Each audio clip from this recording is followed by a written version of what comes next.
Alors bonjour et bienvenue sur notre chaîne YouTube Sacrificateur de Dieu. Ce matin nous allons parler de la nouvelle naissance et plus particulièrement de la mauvaise compréhension de la nouvelle naissance et des risques que courent des personnes qui s'investissent à faire tellement de choses dans l'œuvre de Dieu mais sans être nées de nouveau, sans connaître véritablement ce que c'est que la nouvelle naissance. Alors quand on parle de la nouvelle naissance, il est important de se souvenir qu'il s'agit de l'entrée dans le royaume de Dieu.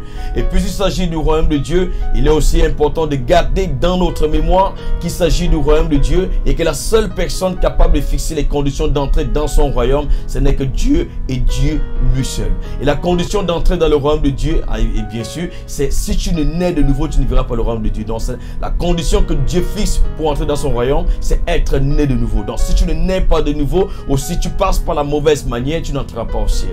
Et je nous rappelle qu'il dit, si tu ne nais pas de nouveau, point. Et il ne dit pas si tu n'es pas de nouveau et obéis à la parole. Quoique l'obéissance est une chose qui est très importante. Alors pendant ce moment, nous allons prendre plusieurs exemples bibliques. J'aimerais dire que cette vidéo déjà ne va pas mettre long. On va prendre, je vais prendre à peu près entre 10 minutes et 15 minutes ou trop 20 minutes pour ne pas prendre beaucoup de votre temps. Et chaque fois, je vais prendre un ou deux exemples bibliques pour expliquer véritablement comment est-ce qu'on ne naît pas de nouveau.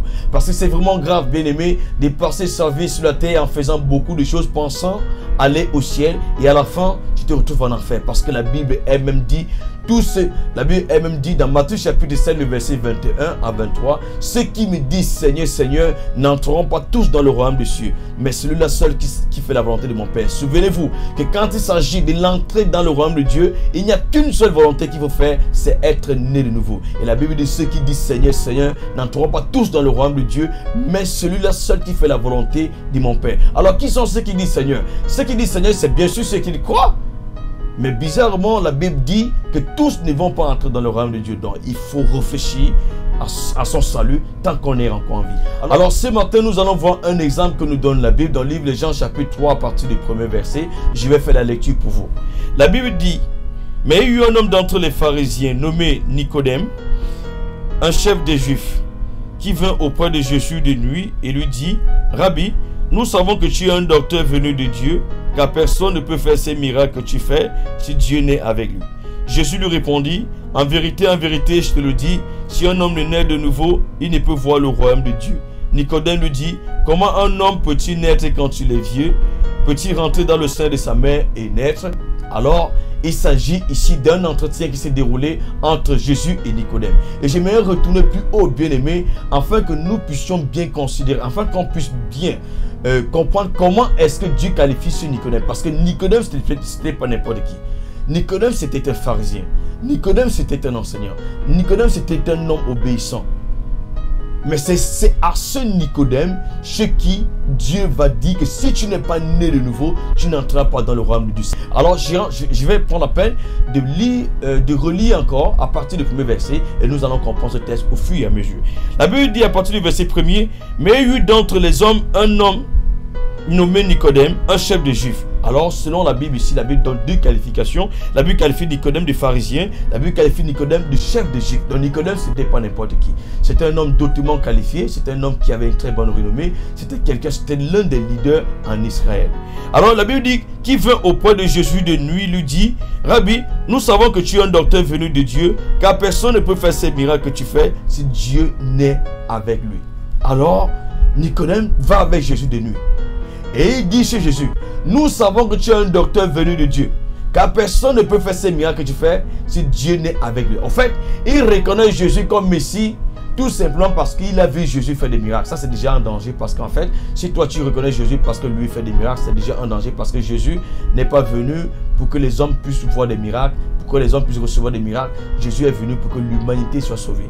Or, ce qu'il oublie, c'est que dans Apocalypse chapitre 16, le verset 13, la Bible dit qu'il y a trois esprits sur la terre, trois esprits de démons sur la terre qui s'en vont vers les faux prophètes. Faux prophètes, j'entends par là tous ceux qui parlent de la part de Dieu mais qui ne sont pas nés de nouveau. Vers les faux prophètes pour faire des prodiges. Et quand je parle de prodiges, je parle bien sûr des miracles au-dessus des miracles. Il faut le retenir. Quand la Bible parle des prodiges, la Bible parle des miracles au-dessus des miracles. Donc il y a 3 démons qui résident sur cette terre qui s'en vont vers ces gens pour faire des miracles. Donc si vous voyez quelqu'un faire des miracles et vous le traitez directement de serviteur de Dieu, déjà je vous rappelle que vous êtes dans l'erreur. Alors Jésus va directement répondre sur Nicodème sans lui dire bonjour. Parce qu'en fait, si Nicodème était véritablement serviteur de Dieu, je pense que certainement Jésus lui aurait dit: Nicodème, je rends grâce à Dieu pour ton salut. C'est qu'on va faire, puisque je suis venu pour le salut des âmes et que toi aussi tu travailles pour le salut des âmes, il faudra qu'on se mette d'accord et qu'on travaille en accord pour que Israël soit sauvé et que Israël soit délivré de la captivité. Mais Jésus, sans toutefois lui dire bonjour, parce que Jésus connaît le problème, le véritable problème de Nicodème, Jésus va directement s'attaquer à son problème. Parce qu'en fait, si tu as quelqu'un auprès de toi qui n'est pas né de nouveau, mais qui s'investit à faire tellement de choses dans les assemblées, le plus grand service que tu puisses lui rendre, c'est de l'expliquer véritablement l'heureux dans quoi est-ce que lui il est. Ça, c'est très important. Alors Jésus, sans toutefois lui dire bonjour, va lui dire: si tu n'es pas né de nouveau, tu n'entreras pas dans le royaume de Dieu. Ça, c'est la preuve que le fait que Nicodème soit pharisien ne faisait pas de lui un enfant de Dieu. Le fait que lui soit un enseignant ne faisait pas de lui un enfant de Dieu. Le fait qu'il soit docteur d'Israël, chef des Juifs, ne faisait pas de lui un enfant de Dieu. Le fait qu'il soit régulièrement dans l'assemblée, le fait qu'il ait cette habitude de donner sa dîme, de donner des aumônes, etc., de faire des aumônes, etc., ne faisait pas de lui un enfant de Dieu. Puisque Jésus dit: si tu n'es pas né de nouveau, tu n'entreras pas dans le royaume de Dieu. Alors Nicodème étant surpris, à partir du verset 4 va dire: comment un homme qui est vieux comme moi peut-il naître de nouveau? Alors nous savons que c'est, puisque Nicodème pose la question, à savoir comment est-ce que un homme comme lui qui est vieux peut faire pour naître de nouveau. Ça, c'est déjà la preuve que Nicodème ne connaît pas comment est-ce qu'il est né de nouveau. Et puisqu'il ne connaît pas comment il est né de nouveau, alors il n'est pas né de nouveau. Parce que tous ceux qui sont nés de nouveau savent comment est-ce qu'on est de nouveau. Et ils se souviennent de comment ils ont été véritablement nés de nouveau. Alors Jésus, en regardant Nicodème, ne va pas seulement voir Nicodème, il va voir tous ceux qui sont dans les assemblées où il y a Nicodème, ou soit des gens comme Nicodème qui dirigent là-bas. Alors c'est pourquoi il va dire dans le verset 7: ne t'étonne pas que je t'ai dit, il faut que vous naissiez de nouveau. Jésus ne lui vous voit pas. Déjà au départ il dit: ne t'étonne pas, donc il ne le vous voit pas. Il dit: ne t'étonne pas que je t'ai dit, il faut que vous. Pourquoi il dit il faut que vous? Ça veut dire il faut que toi et tous ceux qui sont dans vos assemblées naissent de nouveau. Est-ce que vous comprenez ça? Donc ça, c'est la preuve biblique qu'on peut être pasteur sans être né de nouveau. On peut être évangéliste, apôtre, prédicateur, intercesseur, membre de la chorale, etc., etc., etc., mais sans être né de nouveau. Et si tu poursuis un leader comme ça qui enseigne, il fait tellement de choses, fait des miracles, etc., sans être né de nouveau, non seulement il finira en enfer, toi aussi tu finiras en enfer. D'où il est important de faire une pause et de s'examiner selon 2 Corinthiens chapitre 5, le verset 13. La Bible dit: examinez-vous vous-même pour savoir si vous êtes dans la foi. Et je vous rappelle que ce test ne s'adresse pas chez ceux qui ne vont pas dans les assemblées. Ce test est écrit pour tous ceux qui vont dans les assemblées, parce qu'il est possible de passer tout son temps dans les assemblées, faisant beaucoup de choses, donnant même de son argent pour que les assemblées soient construites, mais sans être né de nouveau et être surpris de se retrouver en enfer. C'est pourquoi la Bible dit: ceux qui me disent Seigneur, Seigneur, n'entreront pas tous dans le royaume de Dieu. Matthieu chapitre 7, le verset 21. Or, ceux qui disent Seigneur, Seigneur, ne le disent pas pour rien. Ils le disent parce qu'ils pensent croire en Dieu. Pour eux, ils pensent qu'eux, ils sont des enfants de Dieu, mais en vérité, ils ne le sont pas. Et c'est à la fin que Christ va leur démontrer qu'ils ont commencé à faire tellement de choses dans les assemblées, mais sans toutefois être enfants de Dieu. D'où il faut faire attention tant qu'on est encore en vie. Alors, Jésus, étant donc étonné, après avoir fait toutes ces remarques, il va dire dans le verset 10, ceci chez Nicodème, il va dire dans le verset 10, il va dire, la Bible dit: Jésus lui répondit: tu es le docteur d'Israël et tu ne sais pas ces choses. Donc Jésus est étonné qu'en Israël, un aussi grand docteur, Nicodème, docteur des Juifs, chef des Juifs, pharisien, avec une telle renommée, ne connaît pas comment est-ce qu'on entre dans le royaume de Dieu et il prétend diriger le peuple de Dieu. Ça, c'est vraiment très grave. Et vous pensez que ce n'est qu'à l'époque de Nicodème que les gens comme ça ont résisté? Jusqu'à nos jours, il y a des gens comme ça qui résistent. Ce n'est pas pour rien que Dieu nous a laissé cet exemple biblique.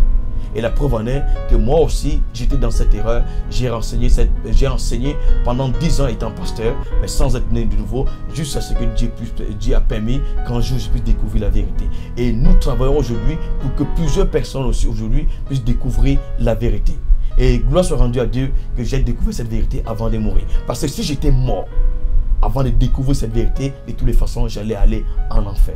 Alors si tu as écouté cette vidéo et que tu t'es senti concerné et que tu désires véritablement connaître comment est-ce qu'on est de nouveau, tu peux juste appeler au numéro qui s'affiche juste en bas et puis on te dira comment est-ce qu'on est de nouveau. Pourquoi est-ce qu'il faut que tu appelles? C'est tout simplement parce qu'en fait, cela va prendre beaucoup de temps. C'est un programme qui prend beaucoup de temps et s'il faut qu'on explique cela comme ça, cela va prendre des heures. Il sera difficile pour certaines personnes de poursuivre le programme jusqu'à la fin.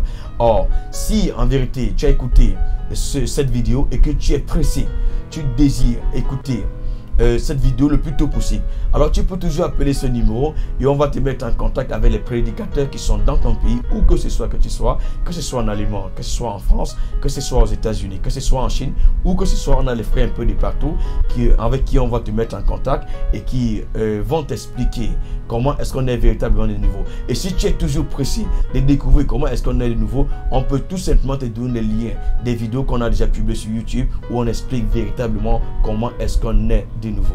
Et la personne qui prêche dans cette vidéo, c'est le coordinateur de tout l'Afrique à la personne du pasteur Boba, notre aîné, chez qui Dieu a accordé beaucoup de grâce. Alors, n'oubliez surtout pas de partager cette vidéo avec bien d'autres personnes, d'aimer la publication, d'appuyer sur la cloche de notification et de vous abonner sur notre page parce qu'en fait, presque au moins 3 fois par semaine, vous aurez davantage de vidéos comme ça où je vais prendre des exemples bibliques pour expliquer comment est-ce qu'on ne naît pas de nouveau. C'est très important. Alors bien aimé, c'était le frère Prosper pour vous servir. Et à tout de suite.